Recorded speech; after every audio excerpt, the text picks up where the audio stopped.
नमस्कार दोस्तों, lower PCS और RO ARO mains GS mock test के इस छठे वीडियो में मैं प्रशांत आप सबका स्वागत करता हूं। दोस्तों, जैसा कि आप जानते हैं इस मार्क टेस्ट में कुल 25 प्रश्नों को हम रखते हैं और ये 25 प्रश्न जीएस के सभी सब्जेक्ट से आते हैं। इस मार्क टेस्ट की शुरुआत करूं उससे पहले मैं बताना चाहूँगा कि समीक्षा अधिकारी मुख्य परीक्षा 2016 के लिए हमने एक कंप्लीट क्रैश कोर्स बनाया हुआ है जिसमें आपको मिलेंगे video lectures, notes, test series. तो मुख्य परीक्षा की तैयारी अगर आप संपूर्णता से करना चाहते हैं, एक ही जगह से करना चाहते हैं, तो ये जो क्रैश कोर्स है ये आपके लिए काफ़ी लाभदायक होगा। अगर आप इससे जुड़ना चाहते हैं तो आरओ एआरओ मेंस लिख करके 9506742546 पर हमें व्हाट्सएप कीजिए। इसी के साथ हमने लोअर पीसीएस मेंस के लिए भी एक टेस्ट सीरीज संचालित की है। अगर आप इस टेस्ट सीरीज से जुड़ना चाहें तो लोअर पीसीएस लिखकर हमें इसी नंबर पे व्हाट्सएप कर दें। जो भी इससे जुड़ी हुई इन्फॉर्मेशन होगी वो आपको दे दी जाएगी। तो चलिए इन्हीं सब बातों के साथ शुरू करते हैं अपने मार्क टेस्ट को और पहले प्रश्न को हम देखते हैं। तो जैसा कि आप जानते ही हैं कि एंशिएंट हिस्ट्री से हम शुरू करते हैं।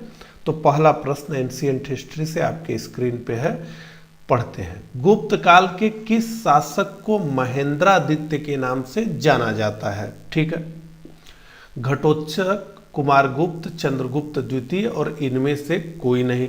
ABCD में से एक उत्तर आपको जो है निकालना है।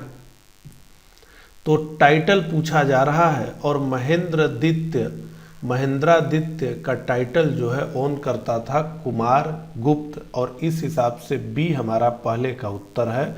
आइए देखा जाए तो कुमारगुप्त को महेंद्रादित्य के नाम से भी जाना जाता है। और यहाँ पर एक प्रमुख जो फैक्ट है, कुमारगुप्त के ही शासनकाल में नालंदा विश्वविद्यालय की स्थापना हुई थी और नालंदा विश्वविद्यालय को एक और नाम से जाना जाता है और कहा इसे जाता है कि ये ऑक्सफोर्ड ऑफ महायान बौद्ध था। ठीक है, अगले प्रश्न पे हम आ जाते हैं। तो सम्राट अशोक के धम्म के बारे में निम्नलिखित 4 कथन दिए गए हैं और हमें बताना है कि इन कथनों में से कौन कौन से गलत हैं। नीचे कूट दिया गया है, तो पहले कथन को पढ़ते हैं। तो इसमें कल्याणकारी राज्य का आदर्श निहित था अशोक के धम्म में। इसमें अपराधियों को कठोर सजा और उनके कारावास पर रोक लगा दी गई थी। अशोक के धम्म में सभी धार्मिक संप्रदायों और पंथों के बीच सहिष्णुता की बात कही गई और इसमें पशु बलि प्रथा का प्रचलन था। तो इन कथनों में से कौन सा से कथन गलत हैं कि पहचान करके सही विकल्प का हमें चयन करना है। तो 2 और 4 ये दोनों कथन जो हैं ये गलत हैं कि इसमें अपराधियों को कठोर सजा और उनके कारावास पर रोक लगा दी गई थी, ऐसा कुछ नहीं किया गया था। और इसमें पशु बलि प्रथा का प्रचलन था, तो निश्चित रूप से ये भी नहीं था, ये दोनों नहीं था। तो 2 और 4 बी हमारा दूसरे का उत्तर है। आइए व्याख्या करें। तो अशोक के शिलालेख 1 में पशु बलि की निंदा की गई थी।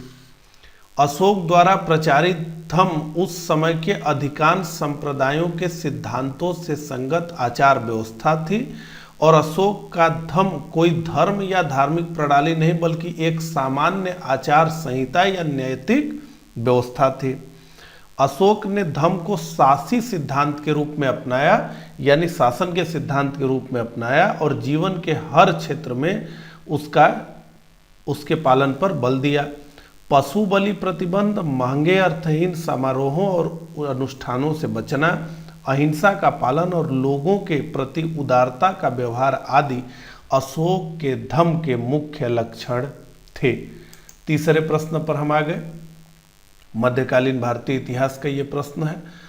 सल्तनत काल की प्रमुख रचनाओं और उनके साहित्यकारों के संदर्भ में निम्नलिखित में से कौन सा एक सुमेलित है? साहित्यकार और रचना, तो इन चारों में से केवल एक सही सुमेलित है, उसी की हमें पहचान करनी है। तो बद्र ए चाच, तारिक फिरोज शाही, फिरदौसी, किताब उल रेहला, हसन निजामी, ताज उल मासिर और फिरोज तुगलक, तुगलका नामा। तो इसमें से एक ही सही सुमेलित है और वही हमें बताना है।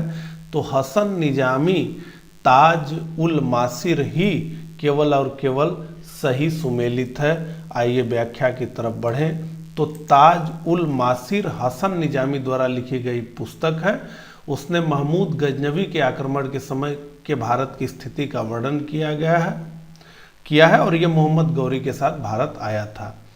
बरनी तारिक ए फिरोज शाही, तुगलकानामा अमीर खुसरो, किताब उल रेहला या रहेला इबन बतूता और हुमायूं नामा बाबर की बेटी हुमायूं की बहन गुलबदम बेगम ने हुमायूं नामा की रचना की। अब आ गए अगले प्रश्न पे। तो कश्मीर से जुड़ा हुआ प्रश्न ये है जो कि परीक्षाओं में बहुत कम पूछा जाता है।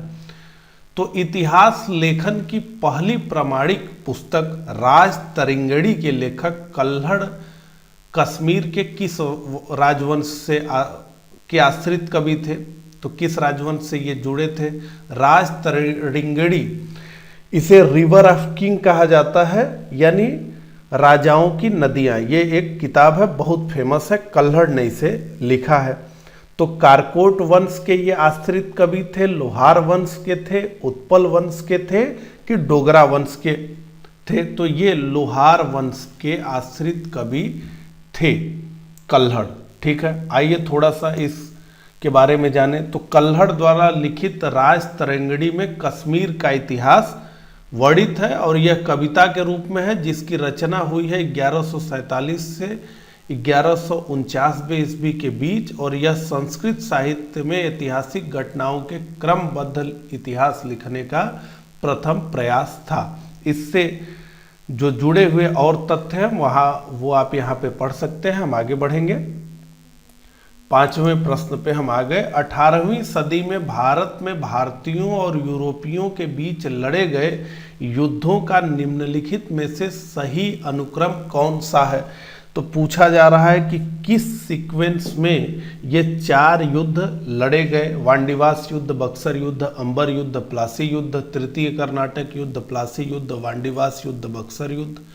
अंबर युद्ध, प्लासी युद्ध, वांडीवास का युद्ध, बक्सर युद्ध। तो अंबर का युद्ध पहले लड़ा गया, फिर प्लासी का युद्ध, फिर वांडीवास का युद्ध और फिर फाइनली बक्सर का युद्ध। आइए देखें। तो अंबर का युद्ध इसे एक और नाम से जाना जाता है, अंबूर के युद्ध से। तो कर्नाटक के पास 1749 ईस्वी में नरुद्दीन और फ्रेंच सेनाओं के बीच लड़ा गया। 23 जून 1757 को सिराजुद्दौला और अंग्रेजों के मध्य प्लासी का युद्ध लड़ा गया। ठीक है, ये यहाँ पे गलत है। वांडीवास का युद्ध 1760 में अंग्रेजी सेना और फ्रांसीसी सेना के मध्य लड़ा गया और बक्सर की लड़ाई 22 अक्टूबर 1764 को अंग्रेजी सेना, जिसका प्रतिनिधित्व हेक्टर मुनरो कर रहा था, और मीर कासिम के साथ हुआ। इसमें 2 लोग और थे, एक तो शाह आलम द्वितीय था जो मुगल सम्राट था और दूसरा अवध का नवाब था। ये त्रिगुट था भारतीय शासकों का और इस युद्ध में जो है फाइनली वो हार गए। तो ये 1757 को सिराजुद्दौला और अंग्रेजों के मध्य प्लासी का युद्ध हुआ था। ठीक है, यहाँ पे बक्सर का युद्ध दिया गया, ये गलत है। ठीक है, तो सी हमारा इसका उत्तर है, अंबर युद्ध, प्लासी का युद्ध और वांडीवास का युद्ध और बक्सर का युद्ध। अगले प्रश्न पे आ गए।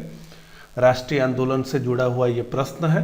भारत के स्वदेशी आंदोलन के दौरान लिखा गया आमार सोनार बांग्ला ने बांग्लादेश को उसके स्वतंत्रता संग्राम में प्रोत्साहित किया और उसे बांग्लादेश ने राष्ट्रीय गान के रूप में अपनाया।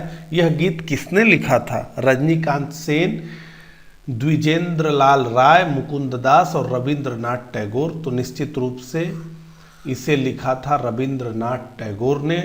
रविंद्रनाथ टैगोर ने जनगण मन भी लिखा और अमार सोनार बांग्ला भी लिखा। तो अमार सोनार बांग्ला बांग्लादेश का राष्ट्रीय गान है और जनगण मनगढ़ भारत का राष्ट्रीय गान है और इसलिए रविंद्रनाथ टैगोर को दो देशों के राष्ट्रगान के रचयिता के रूप में हम जानते हैं। तो डी हमारा उत्तर है और इसके विषय में यहाँ पे लिखा गया है। आगे बढ़ते हैं 7वें प्रश्न पे। तो निम्न कथनों पर विचार करना है। कुल 3 कथन है। पहला ये है कि कुकी विद्रोह मणिपुर एवं त्रिपुरा से संबंधित है या था।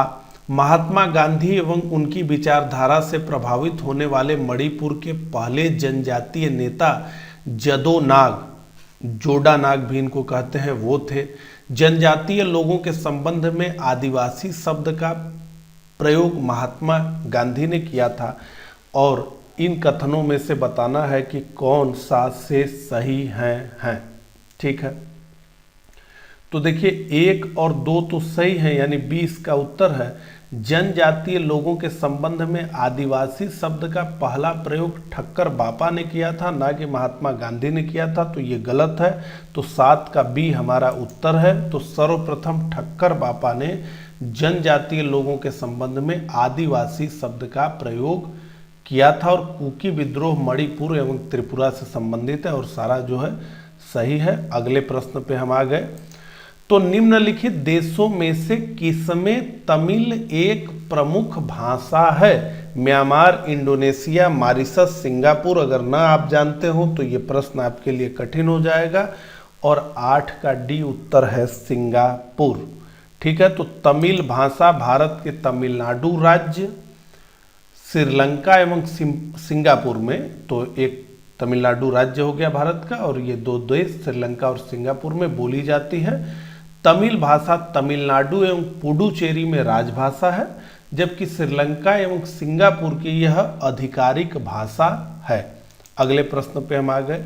ब्रह्मपुत्र नदी उद्गम से लेकर डेल्टा तक निम्नलिखित में से किन देशों से गुजरती है? तो केवल ऑप्शन के ही देशों पर आपको ध्यान देना है। तो भूटान, नेपाल और भारत, तिब्बत, चीन और म्यांमार, चीन, भारत और बांग्लादेश, भारत, बांग्लादेश और म्यांमार यानी बर्मा। तो ब्रह्मपुत्र नदी उद्गम से लेकर डेल्टा तक निम्नलिखित में से किन देशों से गुजरती है, ये हमें बताना है। तो चीन, भारत और बांग्लादेश इस ऑप्शन के हिसाब से सबसे उपयुक्त। बाकी बहुत डिटेल में यहाँ पर दिया गया है। ब्रह्मपुत्र नदी तिब्बत में कैलाश पर्वत पर चेमाडुंग ग्लेशियर स्थित मानसरोवर झील से निकलती है और ये भूटान, तिब्बत, चीन में इसको सांगपो कहा जाता है, भारत में दिहांग व ब्रह्मपुत्र, बांग्लादेश में जमुना में। तो ब्रह्मपुत्र नदी बांग्लादेश में जमुना, तिब्बत में त्यांगपो या स्यांगपो, चीन में लू त्यांगपो, चियांग या यरलुंग जेंगबो जियांग तथा भारत में ब्रह्मपुत्र नदी से के नाम से जानी जाती है और भी इसके बारे में डिटेल यहाँ पे दिया गया है। हम अगले प्रश्न पे आ गए। 38वीं समानांतर रेखा निम्नलिखित में से किन 2 देशों को विभाजित करती है?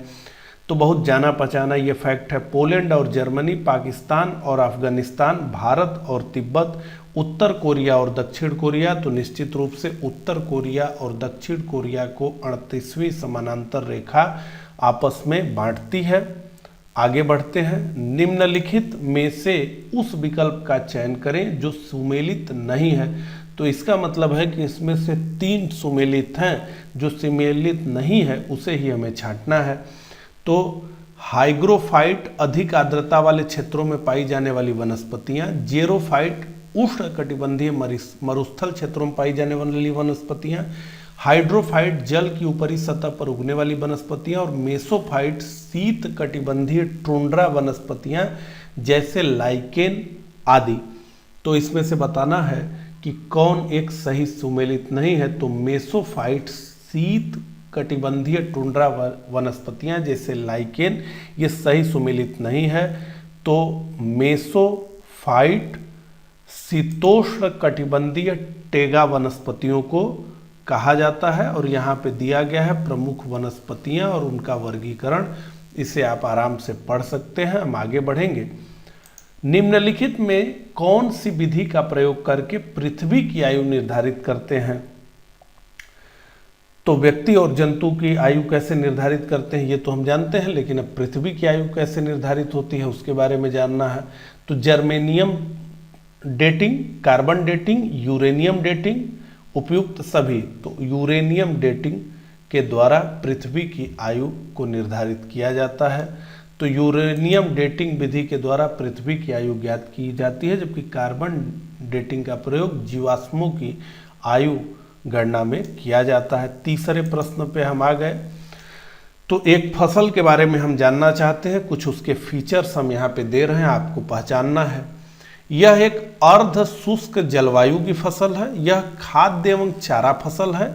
इसकी खेती के लिए 50 सेंटीमीटर से लेकर 100 सेंटीमीटर तक वर्षा उपयुक्त है और यह भारत के कुल बोए गए क्षेत्र के लगभग 4% पर उगाई जाती है। ये कथन जो चारों दिए गए हैं ये किस फसल से संबंधित है वो आपको बताना है। 4 ऑप्शन दिया गया है, मक्का, ज्वार, दलहन, बाजरा, इसमें से कोई एक फसल है और आपको उसी की पहचान करनी है। तो ये मक्का के बारे में बताया जा रहा है, 13 का ए।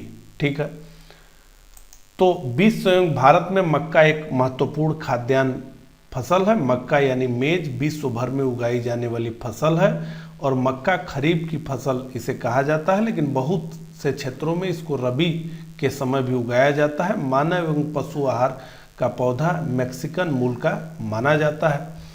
और भी चीज़ें इसके बारे में है कि मक्का को विश्व को खाद्यान्न फसलों, फूड क्रॉप की रानी कहा जाता है, क्योंकि इसकी उत्पादन क्षमता खाद्यान्न फसलों में सबसे अधिक है। पहले मक्का को विशेष रूप से गरीबों का मुख्य भोजन माना जाता था, जबकि अब ऐसा नहीं है। अगले प्रश्न पे हम आ गए।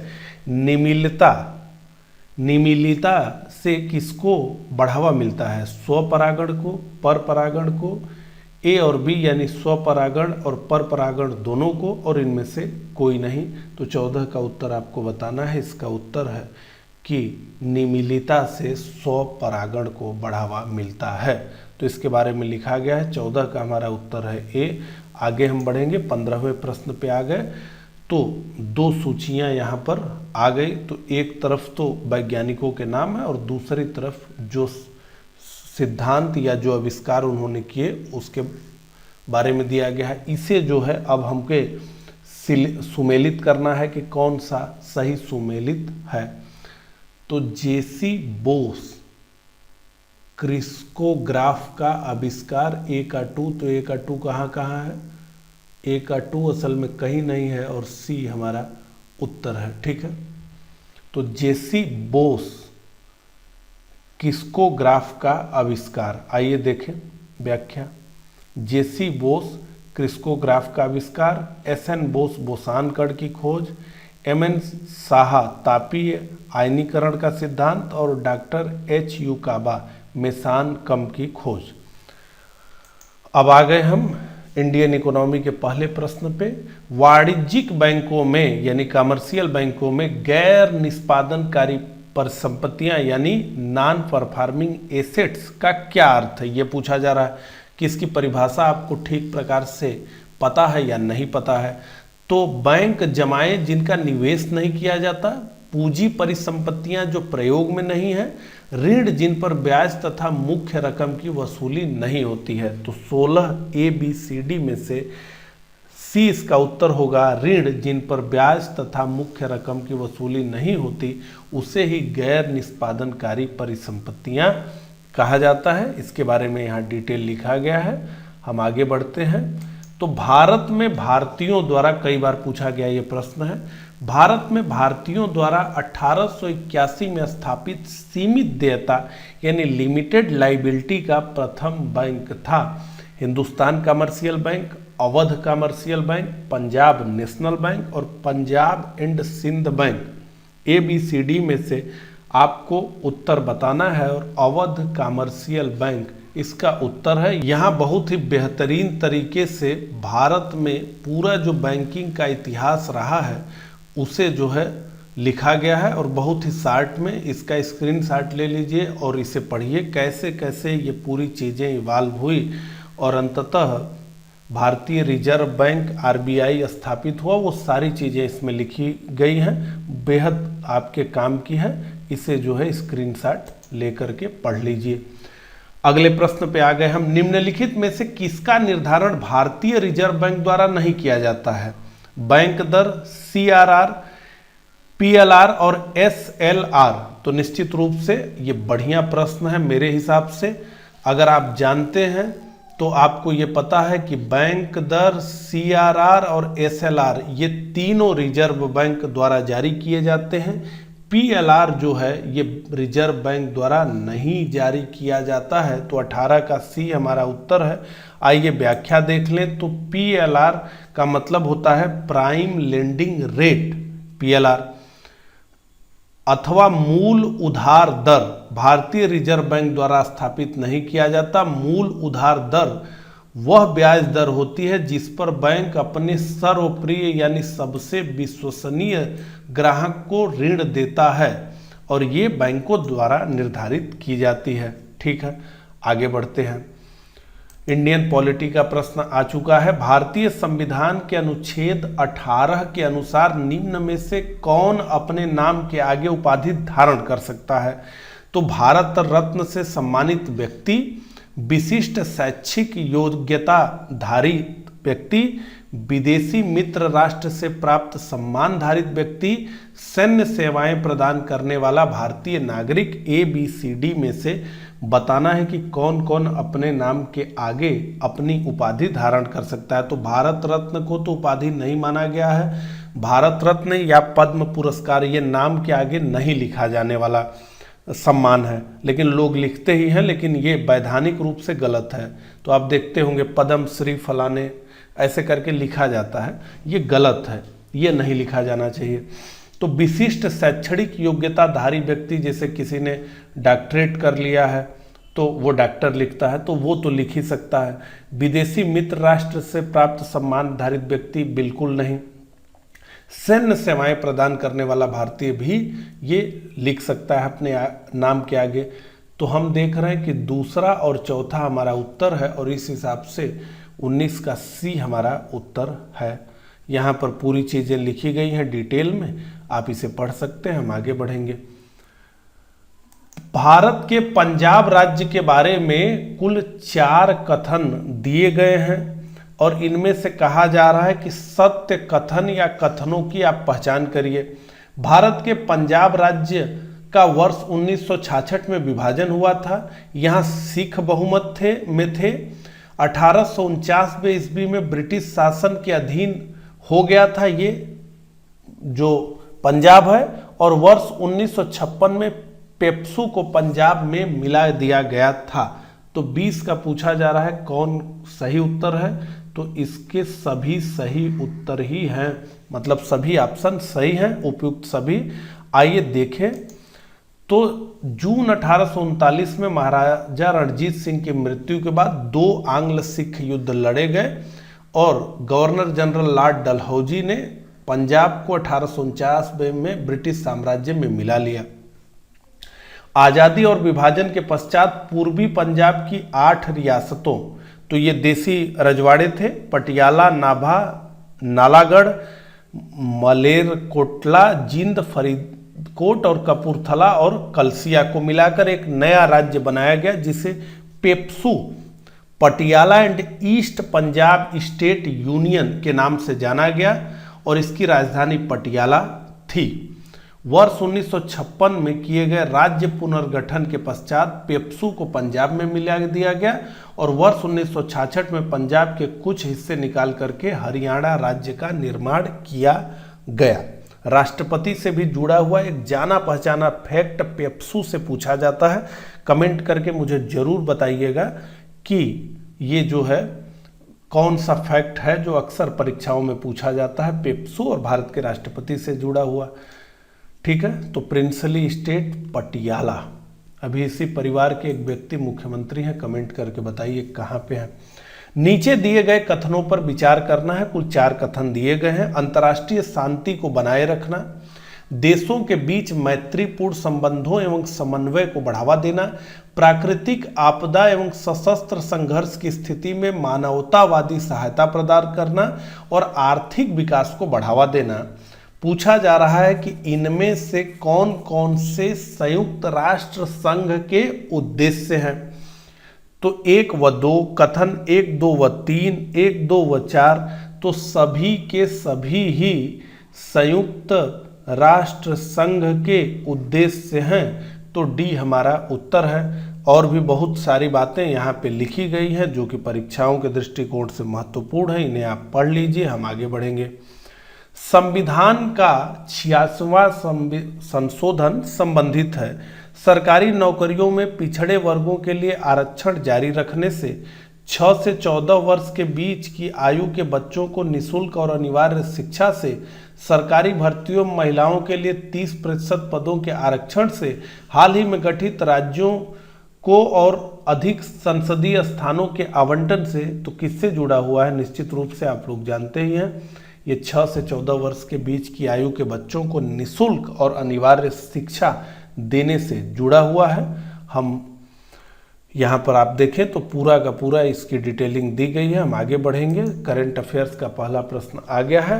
वर्ष 2020 की फॉर्च्यून ग्लोबल 500 की सूची में सर्वोच्च 100 कंपनियों में शामिल एकमात्र भारतीय कंपनी कौन सी है? विप्रो, रिलायंस इंडस्ट्रीज, भारतीय स्टेट बैंक, टीसीएस। तो अगर दिमाग लगा के भी इसका उत्तर देना हो तो रिलायंस इंडस्ट्रीज ही इसका उत्तर होगा। अगर फॉर्च्यून ग्लोबल 500 की सूची से आप अवेयर हो पिछले दिनों में तो बी इसका उत्तर है। तो रिलायंस इंडस्ट्री 10 स्थान के छलांग लगाते हुए फॉर्च्यून की ग्लोबल 500 सूची में टॉप 100 कंपनियों में इसने जगह अपनी बना ली है। 24वें प्रश्न पे हम आ गए हैं। हाल ही में किस राज्य के मीठे पकवान खाजे, मसालेदार हरमल मिर्च और मिंदोली केला, जिसे मोयरा केला भी कहते हैं, को भौगोलिक संकेतक जीआई टैग दिया गया? महाराष्ट्र, कर्नाटक, केरल, गोवा। जल्दी से बताएं, इससे जीआई टैग से जुड़ा हुआ प्रश्न पूछा जाता है और ये गोवा है। तो इसका उत्तर हमारा होगा डी, गोवा 24 का। तो गोवा के मीठे पकवान खाजे, खाजा तो हम लोगों की तरफ भी बनता है, मसालेदार हरमल मिर्च और मिंदोली केला को भौगोलिक संकेतक रजिस्ट्री से भौगोलिक संकेतक यानी जीआई टैग दिया गया। आगे बढ़ते हैं। हाल ही में प्रधानमंत्री द्वारा ओएस, ओडब्ल्यू और ओजी योजना की घोषणा की गई। इसमें जी का क्या अर्थ है? Ground, greed, group, growth. बहुत अच्छा प्रश्न ये बना हुआ है। निश्चित रूप से अगर आपने इसे पढ़ा होगा तो आप इसका उत्तर दे सकते हैं। इसमें जी का जो अर्थ है वो है ग्रिड। आइए देखें पहले तो इस शब्द को ही कि ये शब्द क्या है। तो हाल ही में प्रधानमंत्री नरेंद्र मोदी ने वन सन तो यानी ओएस, वन वर्ल्ड यानी ओडब्ल्यू और वन ग्रिड यानी ओजी योजना की घोषणा की है। ये इस सिद्धांत पर है कि सूर्य कभी अस्त नहीं होता की दृष्टि पर आधारित है, अर्थात सूर्य किसी भी भौगोलिक स्थान, वैश्विक स्तर एवं किसी भी समय पर स्थिर है। और यह महत्वाकांक्षी योजना 140 देशों को एक सार्वजनिक ग्रिड, कॉमन ग्रिड के माध्यम से जोड़ेगा, जो सौर ऊर्जा को स्थानांतरित करने के लिए उपयोग किया जाएगा। और योजना को 3 चरणों में विभाजित किया गया है। पहला चरण में क्या है? सौर और अन्य नवीकरणीय ऊर्जा संसाधनों को साझा करने के लिए पश्चिम एशिया, दक्षिण एशिया और दक्षिण पूर्व एशिया में ग्रिड के साथ भारतीय ग्रिड को जोड़ा जाएगा। दूसरे चरण में नवीकरणीय स्रोतों के अफ्रीकी पूल के साथ पहले चरण के राष्ट्रों को जोड़ा जाएगा। और चरण 3 वैश्विक देशों के परस्पर कनेक्शन का अंतिम चरण होगा। तो इस प्रकार से कुल 25 प्रश्नों को हमने देख लिया है। अपना स्कोर कमेंट में जरूर बताइएगा। थोड़ी तबीयत खराब रही तो इसलिए कुछ शब्द के प्रोनाउंसिएशन में गड़बड़ी हो गई, उसके लिए क्षमा करिएगा। वीडियो अच्छा लगा हो तो इसे लाइक करिएगा और कमेंट करके कुछ पूछना हो तो जरूर पूछिएगा। मिलता हूँ इसी तरह के अगले वीडियो में, तब तक के लिए आप सभी को नमस्कार, प्रणाम।